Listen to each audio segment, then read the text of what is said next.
გამარჯობათ მეგობრებო, გავაგრძელოთ Kubernetes-ის საპოზიციო ვიდეო კურსის თემები და ამ გაკვეთილში მე შევეხები აპლიკაციის განახლების მოდით დავარქვათ სტრატეგიებს.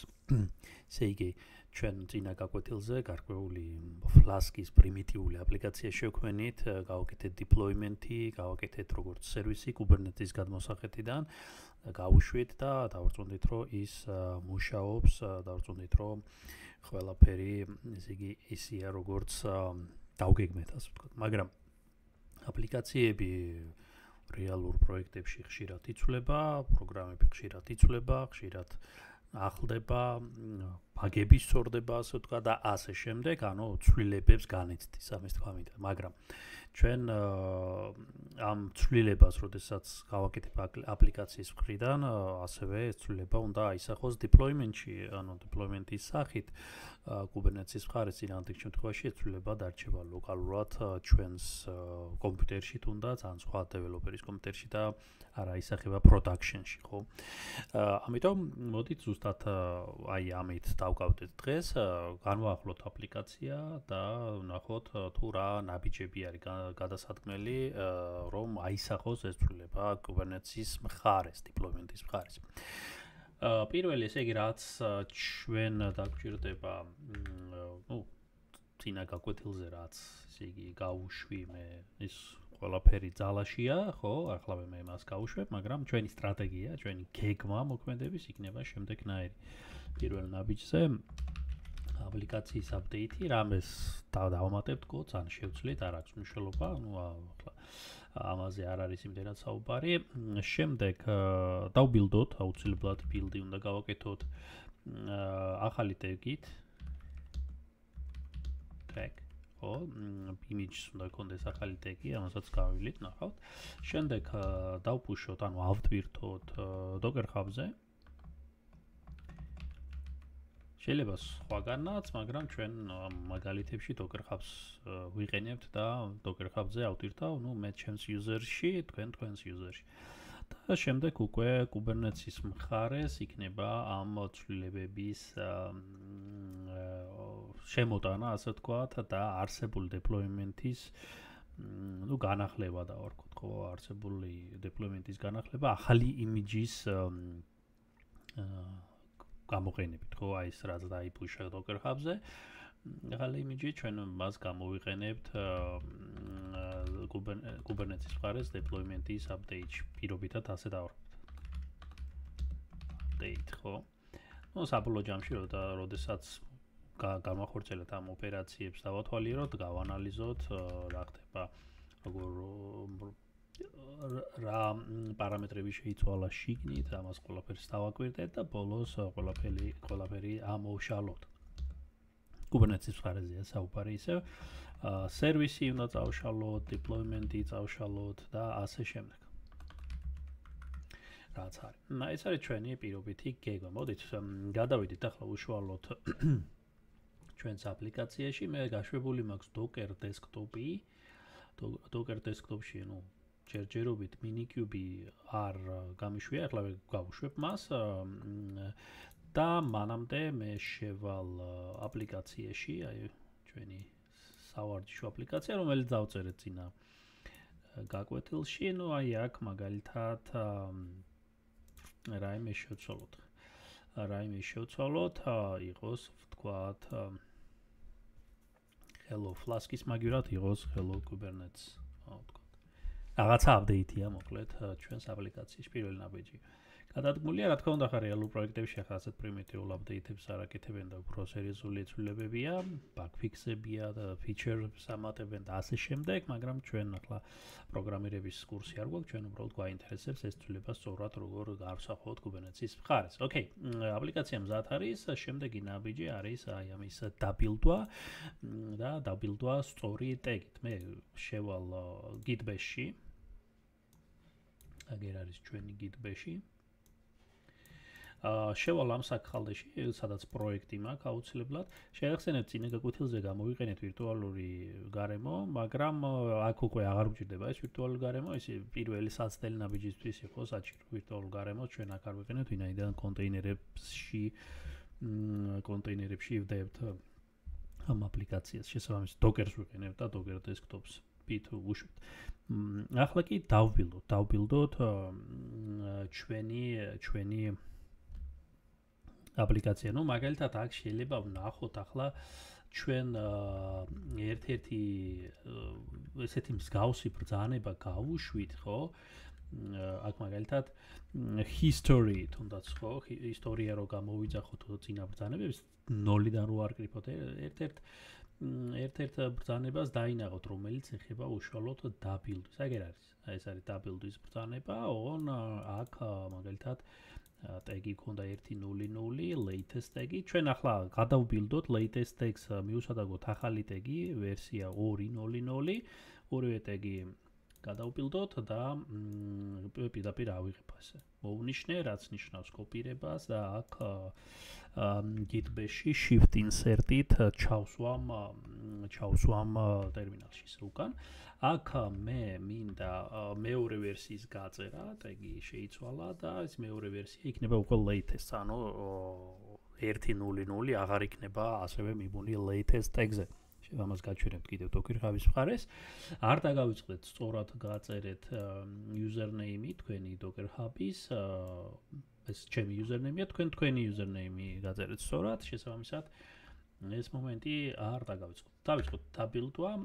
ეს ხო, მე სხვათა შორის თქვი რომ უნდა გადავსულიყავით ჩვენი პროექტის საქხალდეში, მაგრამ რატომღაც არ გადავიდეთ. მოდით გადავიდეთ, ეს იმის მანიშნებელია რომ მე არ გადავედი, ეს შეცდომა იმის მანიშნებელია რომ არ გადავედი ჩემი პროექტის საქხალდეში. ეს აუცილებელია, იმიტომ რომ Docker ფაილი აქ გვაქვს, აგერ არის. შესაბამისად ეს მომენტი გაითვალისწინეთ. კარგი, კიდევ ერთხელ ვუშვებ დაბილდვის ბრძანებას. ახლა ბილდი წარმატებით შესრულდება, ის უფრო სწრაფად დაიბილდება შედარებით ვიდრე წინა მორბედი.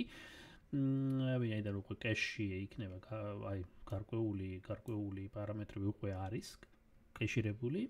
შესაბამისად ნაკლებ დროს მოითხოვს ეს ბილდი. კარგი. მეორე ნაბიჯი, დაბილდვის ნაბიჯი უკვე განვახორციელებთ, ხო?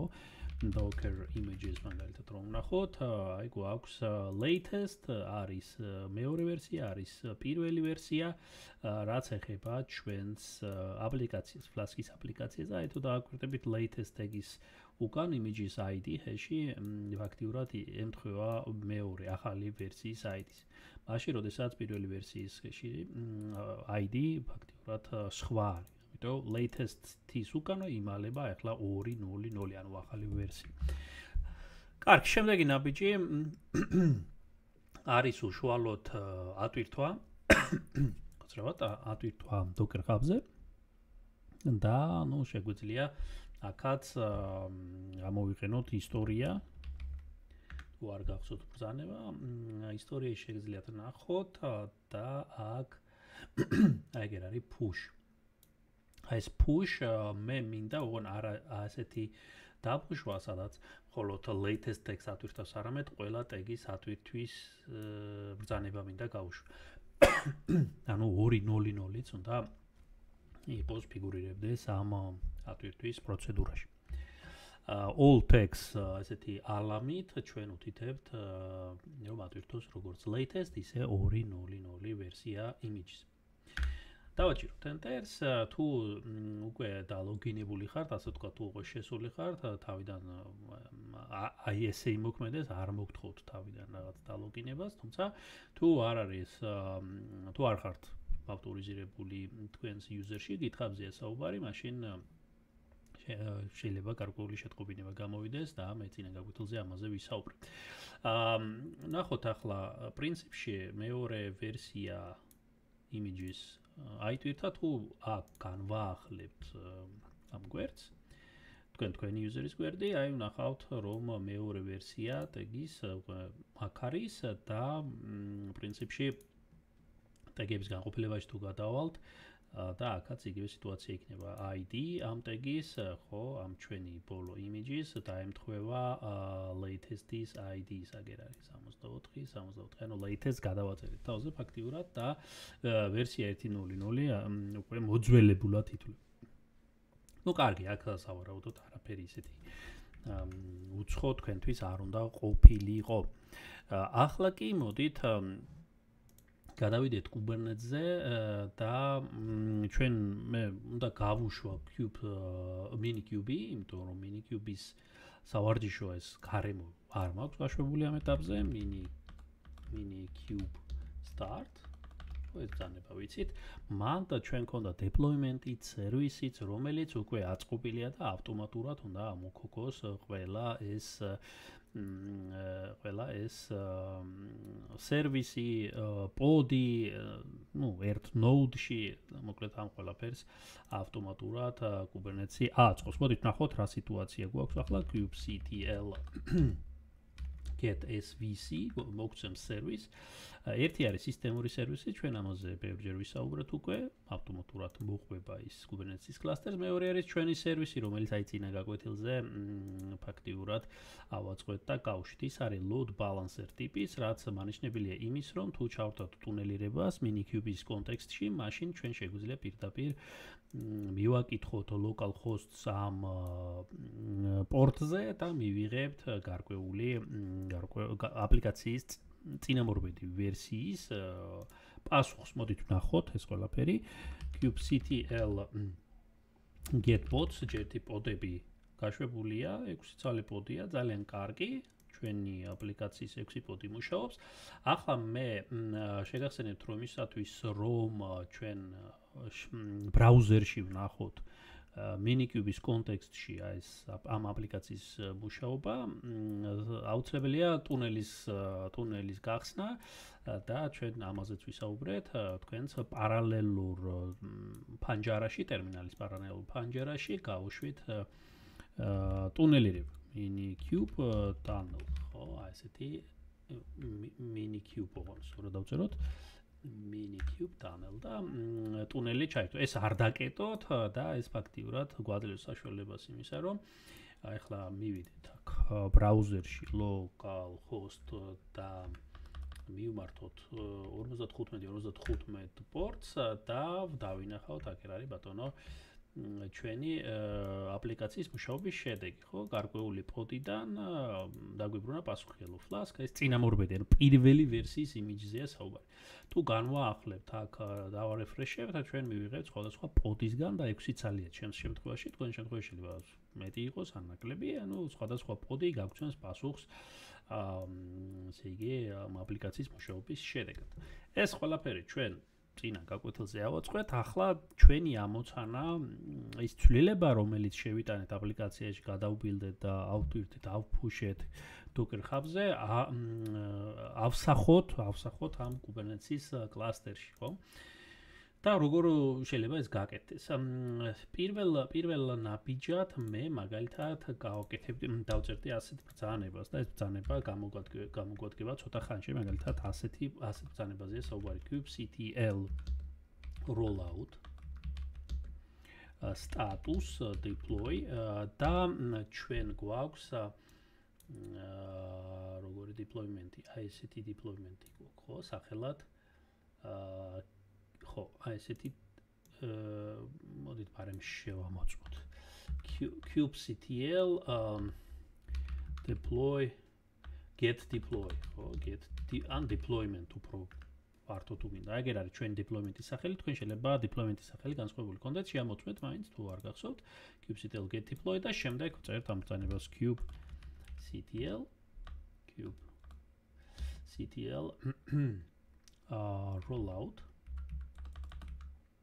rollout-ი, ანუ ცვლილების სტატუსი მანახე, ხო, ვისთვის მანახე? მაჩვენე ესე იგი, მაჩვენე deployment-ის აი ამ სახელის მქონე deployment-ისთვის. თქვენ შესაბამისად თქვენ deployment-ის სახელი გაწერთ. ესე იგი, აქ ახლა არანაირი ცვლილება პროცესის ცვლილების არ მიმდინარეობს და ჯერჯერობით აი ესეთ პასუხს დაგვიბრუნებს successfully rolled out უკვე ეს სტატიკურ მნიშვნელობას გვაჩვენებს, ვინაიდან არანაირი ცვლილების ოპერაცია არ მიმდინარეობს, მაგრამ ცოტა ხანში ამ ბრძანებას დავუბრუნდებთ. ეს ბრძანება ამოწმებს სტატუს ცვლილების, რომელიც აი rollout-ს აკეთებს და აი ამ სტატუსს ვნახავთ. აქვე მაგალითად თუ ჩვენ უშუალოდ Minikube-ის კლასტერში SSH-ით, ხო? და მასში დავძებნით, აი მაგალითად გავფილტრავთ, ასე ვთქვათ, გავფილტრავთ grep-ით გავფილტრავთ grep-ით სახელი რო ვნახო ისევ, აი ეს, ხო? ასეთი სახელის მქონე კონტეინერებს ჩვენ დავინახავთ აქ გაშვებულ. ნუ აქ თუ 6 ცალი მაქვს მე, ხო? აქ 12 აქ მეტი, ბოდით ასე ვთქვათ, მეტი კონტეინერი იქნება, ნუ 12 ცალი გამოდის, ხო? და ეს შეგახსენებთ თეორიულ გაკვეთილს, სადაც ჩვენ ვისაუბრეთ თუ რატო არის 12, ესე იგი თუ რატო არის მეტი კონტეინერი, აი მაგალითად, აი pod იმ კონტეინერებს, სადაც podi წინ უსწრებს, ეს არის, ესე იგი რეზერვირებისთვის, ხო? იმიტომ რომ კონტეინერები შეიძლება მოგდეს podში, მაგრამ podმა არ უნდა დაკარგოს IP და შესაბამისად ეს რეზერვაციას აკეთებს, ესე ჭრილოვანი კონტეინერები ასე დავარქვათ. მე ამაზე თეორიულ ლექციაზე ვისაუბრე. აქვე თქვენ დაინახავთ იმ კონტეინერებს, რომლებიც ემსახურებიან აპლიკაციას უშუალოდ და გაშვებული არის, განსხვავებით აი დარეზერვებისგან, სადაც დაპაუზებულია, ასე ვთქვათ. და ნუ თქვენ დაინახავთ აქ images სახელს, deployment-ის სახელს, ამაზეც ვისაუბრეთ. ნუ აი აქ მაგალითად ეს მხარე იყო pod-ის და შესაბამისი მაჩვენებლების პარამეტრები. ესეც არახალი შეიძლება იყოს თქვენთვის უკვე, ვინაიდან ვისაუბრეთ ამაზე ბევრჯერ და გამოვიდეთ აქედან. ეს შეხსენებისთვის არ გვავნებს, ასე ვთქვათ, სიტუაცია და მოდით ახლა განვახორციელოთ ცვლილება, ესე იგი არსებულ deployment-ში ჩვენ გვინდა შემოვიტანოთ აი ეს ახალი image tag-ით 200. როგორ გავაკეთებთ ახლა ამას? შემდეგნაირად kubectl ვწერთ, შემდეგ set image deploy. აქ უნდა მივთითოთ არსებულ deployment-ში ცვლილება, ხო? არსებულ deployment-ში ცვლილება, მოდით კიდევ ერთხელ ავიღებთ ჩვენ deployment-ის სახელს. თქვენ deployment-ის სახელი აიღეთ და ვაკოპირე, ესე იგი ამ deployment-ში დასეტე შეცვალებ აქტიურად image და კონკრეტულად ნახოთ ახლა აი რეპლიკასეტები იყო იქ ესეთი სახელი ავიღო და შემდეგ უშუალოდ ჩვენი აი ხა ვიპოვეთ ჩვენი user, თქვენ შემთხვევაში თქვენი user-ის და თქვენი image-ის სახელი უნდა გაწეროთ აქ. მე გავწერ და კიდევ ერთხელ გავანალიზოთ ეს ბრძანება. კიდევ ერთხელ დავაკვირდეთ kubectl set image დასეტე ახალი image deployment-ში ამ სახელით და შემდეგ უშუალოდ ცვლილება აი აქ თქვენი user სადაც ატვირთეთ docker hub-ზე აუცილებლად username-ი, შემდეგ image-ის სახელი და ის tag-ი, რომელიც გინდათ ჩაასხათ ახალი tag-ი, რომელიც გინდათ ჩაასხათ და რომელსაც ახლა მე გავუშვებ ტერმინალში. გავუშვათ deployment-ი updated, ხო, deployment-ის პროცესი დაიწყო, ახალი ცვლილების პროცესი დაიწყო და აქ ის ბრძანება გამოგვადგება, აი rollout-ზე რაც თქვი, ზედა ის რით შეგიძლიათ ისტორიას მიაკითხოთ და ნახოთ მაგალითად სტატუსი აქვს, სხვათა შორის ჩვენ სწრაფად გააკეთა ეს ამის ცვლილება, ამიტომ მე ალბათ podებში გადავინაცვლებ get kubectl get pods, ხო, აი აქაც უკვე იმდენად სწრაფად გააკეთა, მე ვეცდები ამ მომენტის დაჭერას, მე გავზრდი podების რაოდენობა ცოტა ხანში და ამ პროცესის შუამავალ სტატუსს გაჩვენეთ.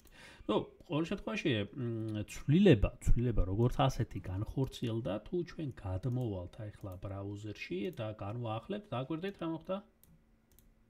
შეგადეთ, უკვე ახალი ვერსია გვაქვს, ახალი images ბაზაზე არის გაშვებული podები, ნუ მასში კონტეინერები და სხვადასხვა podi პასუხობს ჩვეულებრივ, ოღონ სხვა აპლიკაცია, სხვა ვერსია აპლიკაციის, შესაბამისად ეს rollout-ი, ასე ვთქვათ, წარმატებით განხორციელდა.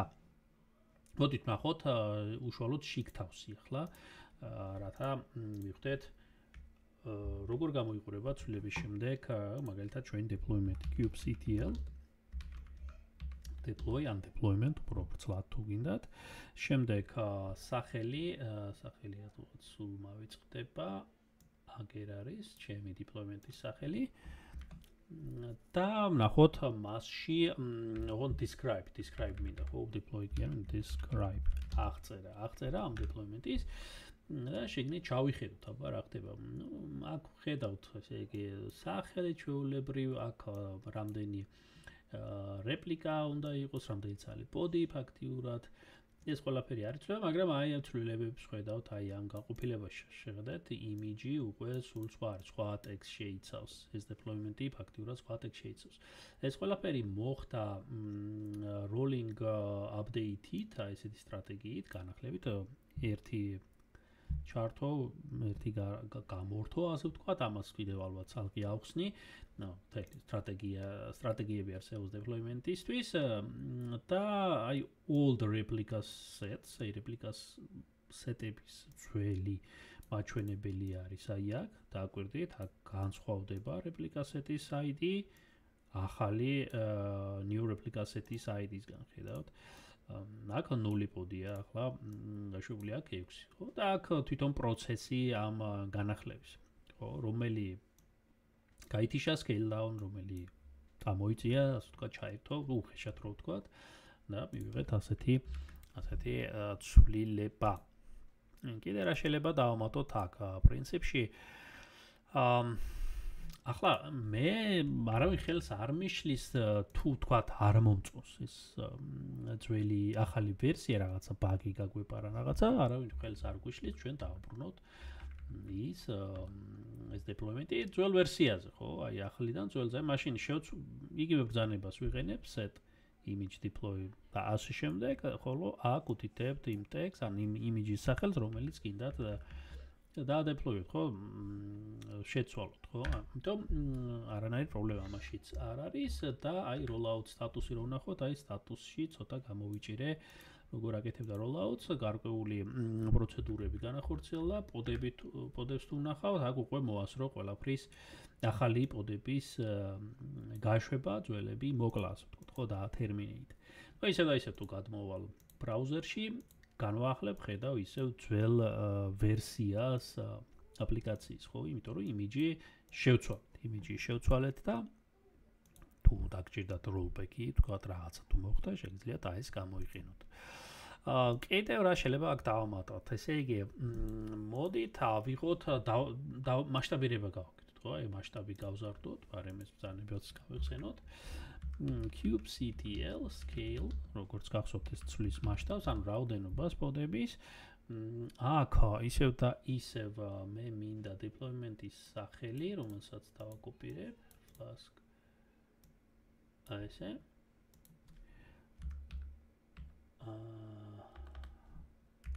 აი ესე, ხო. deployment-ის სახელი, შემდეგ ტირე replicas, ну, მოდით ავიღოთ 20 ცალი სიტყვაზე. და მეტი არც არაფერი. გადარდის მასშტაბს. მოდით ნახოთ პოდებში, აი. ზოგი უკვე გაშვებულია პოდი, ხო? ზოგი კიდევ პროცესშია, ხედავთ, დანარჩენი პოდების ჩართვის სტატუსს, ხო? აი ახლა ყველა პოდი უკვე წყობში, ასე ვთქვათ, ხო? ახლა მე მაგალითად აქ თუ გავაკეთებ ისევ გადასვლას ახალ ვერსიაზე და გავაკეთოთ ბარემ. შევცვალე იმიჯი. დავაჭირე ამას, პოდებს თუ ვნახავ აქ უკვე მიდის ზოგი იშლება terminating, ზოგი გაშვებულია, ზოგი იქმნება და მოკლედ აქ თუ განვაახლებთ რაღაც მომენტში შეიძლება მოხდეს ისე გარკვეული დიდი რაოდენობის პოდების დროს, რომ აქ ხან ძველი ვერსია გამოჩნდება, ხან ახალი, მაგრამ ნუ მცირე დროის მონაკვეთში. ამ შემთხვევაში უკვე ახალ ვერსიებზე გადავიდა სრულად, შესაბამისად ეს მომენტიც გქონდეთ მხედველობაში. აბა ნახოთ, აი უკვე ახალი ვერსია არის სრულად წარმოდგენილი. შევამცირებდი პოდების რაოდენობას, იმიტომ რომ ახლა vocina მეტანია, სად არის scale-ი, მოდით 4 იყოს და ისევ და ისევ 4 პოდზე ჩამოვიდოდ, იმიტომ რომ 20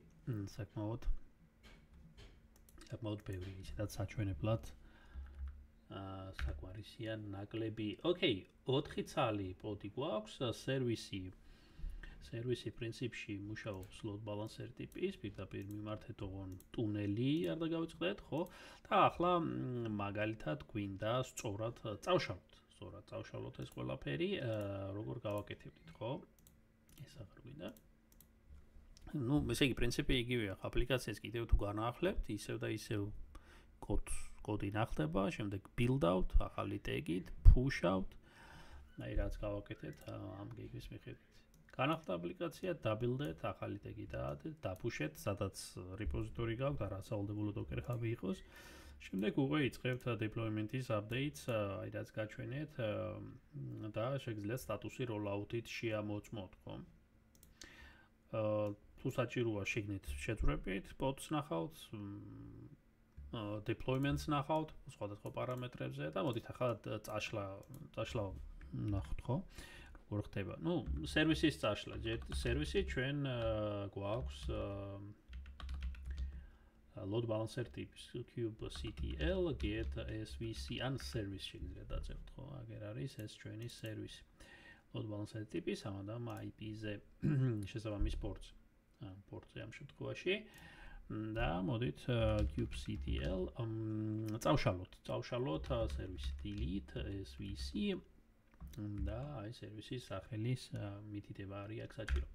დავაჭიროთ enter-ს, სერვისის წაშლის შემდეგ ჩვენ აქ წვდომა შეგვიწყდება, ანუ აქ უკვე ვეღარ დაუკავშირდებით ამ სერვისს, ხო? თორე სერვისი აღარ არსებობს, თუმცა თვითონ deployment-ი ჯერჯერობით ცოცხალია, მაგალითად თუ შევალთ kubectl get pods, ხო?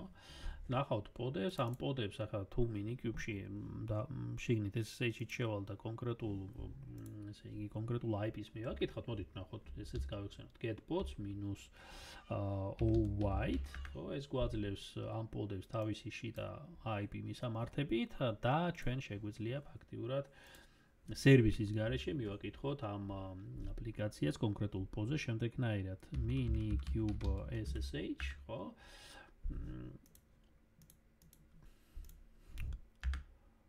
შევედით შეგნით და აქ ერთ-ერთი პოდის IP ავიღოთ, აი მაგალითად ამ პოდის IP URL-ით მივმართოთ ამ IP-ს, ოღონ სწორ პორტზე, როგორც მახსოვს, Flask-ის default პორტი არის 5000. მოდით ნახოთ, აი დამებრუნა იგივე მნიშვნელობა, რასაც ბრაუზერი გვიბრუნებდა. შეგახსენეთ, რომ აქ თუ მაგალითად ესე შეწეფებულად არ გსურთ ამის ნახვა, შეიძლება გაკეთდეს ასეთი რამ. წერტილმძიმე echo. აი და ეს მხარე უკვე იქნება ქვევით ჩამოწეული. აგერ არის მოკლედ ამ იმ პოდზე იმ აპლიკაცია, რომელიც გაშვებულია. ან სხვა IP ნახეთ, რომელიც ერთ-ერთი იქნება თქვენი პოდებიდან. ანუ აპლიკაცია მაინც ცოცხალია, პოდებზე გაშვებულია და უბრალოდ პირდაპირ ესე დავკავშირდით SSH-ით minikube-ში და შემდეგ კონკრეტულ IP-ს მიმართეთ.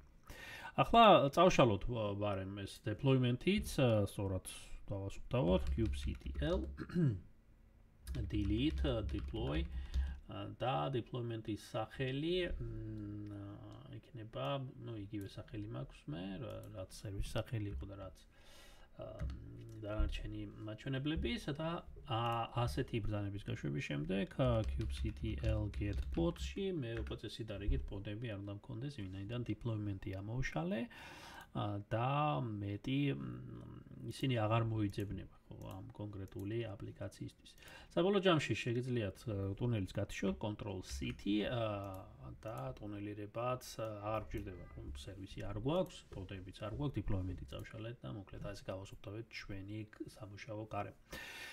ეს გაკვეთილი ეხებოდა მოკლედ ამ განახლების სტრატეგიას, ერთ-ერთ მარტივ, ასე ვთქვათ, და უღეშად ვთქვათ, მარტივ განახლების სტრატეგიას, გეგმას, როგორ შეიძლება ახალი ცვლილება შეიტანოთ არსებულ deployment-ში და ნახოთ ეს ცვლილება. ან დააბრუნოთ უკან ძველ ცვლილებაზე, ან გაზარდოთ მოკლედ.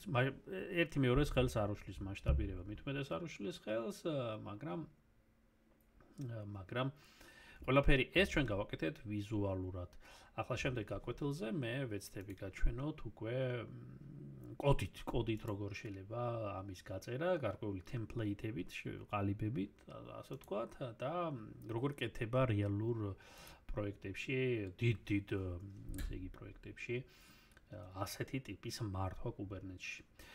აქ კი დავასრულოთ და შემდეგ შეხვედრამდე